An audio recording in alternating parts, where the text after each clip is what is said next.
the Congresses. Because I just sat, I get up and I'm fucking thing, and I get up early. I get up at like 5, and I just get up and I take the dog and I'd go and I'd listen to 3 tapes and walk for an hour or 2 and do the thing. And so I got through the Congresses. And the Congresses are part of what got me out of Scientology. Because if you listen to those fucking Congresses, it goes like this. Hi everybody, I'm LRH. I'm very happy you're here. Listen, I've got great fucking news. We've got clear handled. And he'll do this thing, and it's this new technology, and here's the realization, and this is foolproof, and this is it. And that's it, and now welcome to 1964. Okay? Apparently, you know, because the fucking thing didn't work, and Dianetics didn't work, even though nobody ever said it didn't, but they always trying to perfect clear. Then the next Congress, and there were what, 20, 30 of these fucking Congresses? Maybe about, I don't know, 200 hours or some shit? Every fucking Congress is, I got it now we've got clear handled. We finally got clear. And this is going on over, I'm listening from 1964 to like 1970, and they still haven't fucking handled clear, but they're selling you clear. And I said, what the fuck? That's exactly what they're doing to me now.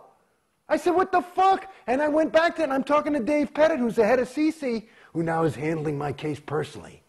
Personally. You know? He's in my house. He's at my fucking thing. We're taking walks. I almost killed him once. I fucking took him by the tie and I was grounding him. But I fucking, you know, Jason, please let me. Oh, God. I actually secretly recorded it. It's funny. I have it on audio tape. But oh, fucking thing. Because he didn't want me to leave. Please don't leave. Please don't leave. I said, motherfucker, get out of the way or I will fucking kill you. And he wouldn't get out of the way, so I took him by the tie and put him down on the floor, and then I walked out. But, because it'll get you pissed. But that's how mad I was. I mean, I was fucked up. It's one thing to feel unhappy from, I mean, I walked into Scientology. Remember, I was on the top of the thing. It must have been false, though. I mean, I was fucking happy. And I'm fucking unhappy. And they're paying me, they're making me pay to get fucked up. And they're telling me what's wrong with me. And that's another fucking thing. They won't tell you what the next thing is.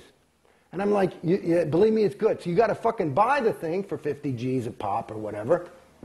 And it's wrong. Oops, made a mistake. We're going to do this now. I mean, are you fucking crazy? Do you see how stupid I was? I mean, it's like, oh my God. And that's the game. And I'm telling you, that's the game. So at any rate, the Congresses helped me out. Because I said, what the fuck? Because I never met LRH, and I figured he was good. I figured Scientology works. It's just these fucking mortals can't fucking give me Scientology. If Scientology works 100% of the time, this ain't fucking working, so I'm not getting Scientology. And that's what I said to him. I said, that's why I said you guys should give me the fucking money. It's one thing to make a fucking mistake, but, you know, let's say the last fucking 600 grand was a fucking mistake. I mean, I feel like I got a case, because if Scientology works, and they agree this didn't work, I bought Scientology, then you should give me my fucking money back. And there's nothing to indicate that they have any fucking hope for my case now. So I just said, you know, babies, let's just, and I mean, it took me, I was trying to be nice. I mean, 6, 8 months, I was saying, why don't we just let me go? Just let me go. Just let me go. You know, I think it's better. You don't want to get into a whole fucking thing with me. And they would. And they had to keep changing terminals. Because I'm talking about big fucking terminals. Because I would put doubt in their universe. Because you can't argue with my story. When you saw what happened to fucking me, and you're a trained auditor, and you look in my fucking folder, they fucked me up. I'm talking about insane. I'm like, I mean, I've never been like that in my life. I walked out, I was like, hey, hi. I was never shy. I was never introverted or anything. I'm sitting there like, I'm fucked up now. You know what I mean? And so, I mean, they fucked me the fuck up. Well, the way out's the way through. I mean, there's no reason to get in that room. Maybe that was the hidden, deep shit. I'm looking at my kid. He's 5 years old. He's a happy fucking guy. He's not fucked up yet. He might get fucked up later. Are you sure you were fucked up? Maybe you were just PTS to an SP. Well, that's what I'm saying. And that's the other thing. I had this big fucking car accident. In the middle of OT5, I nearly died. I was in a coma for 3.5 weeks. I mean, I was fucking like, everybody thought I was going to die. So, of course, we got to find my PTS terminal. That happened 8.5 years ago. okay? And I got out of Scientology a year. In the last 7.5 years in Scientology, still no fucking PTS item until I finally said, it's you guys. And they couldn't deny it. I said, look at the data. Are you sure it's not that person? He's gay. I mean, that's what somebody told me. I mean, that's how naive some of these people. That's a what do you call it? An RTC terminal, which is like the gold standard of technical perfection. And that they think that's a homosexual. So they believe that homosexuals are all 1.1. They still believe that. There's some that do. I never believed that. I interpreted it differently. But it was something where I had to do some mental gymnastics in order to make work. Well, that's what Hubbard wrote, though, that they were 1.1. Well, it's debatable. Well, I know that he said something like he said, you're homosexuals, when he's saying the 1.1. So I don't know if it's all homosexuals or what. And yet the church says that they've changed homosexuality. The church said they changed that? The church has said that they no longer, think negatively about homosexuals. Well, I've never heard the word faggot more than when I hang around people at Gold, to the point where I said, I don't like it.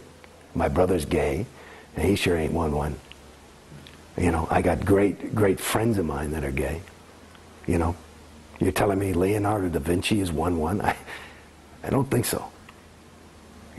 If he's covertly hostile, I mean, he's got so much that he did that was good that, as much hostility as he may have exuded, I think he made up for it. You see? Yeah. I mean, I don't buy it. I never bought it. And, again, in my universe when I was in it, I just thought, because you part of the thing when you're in it, LRH is this super duper guy, so you make him into your own super duper guy, I suppose, probably. Well, you're looking at the current management, David Miscavige, COB, and you're thinking, well, is he in it for the money?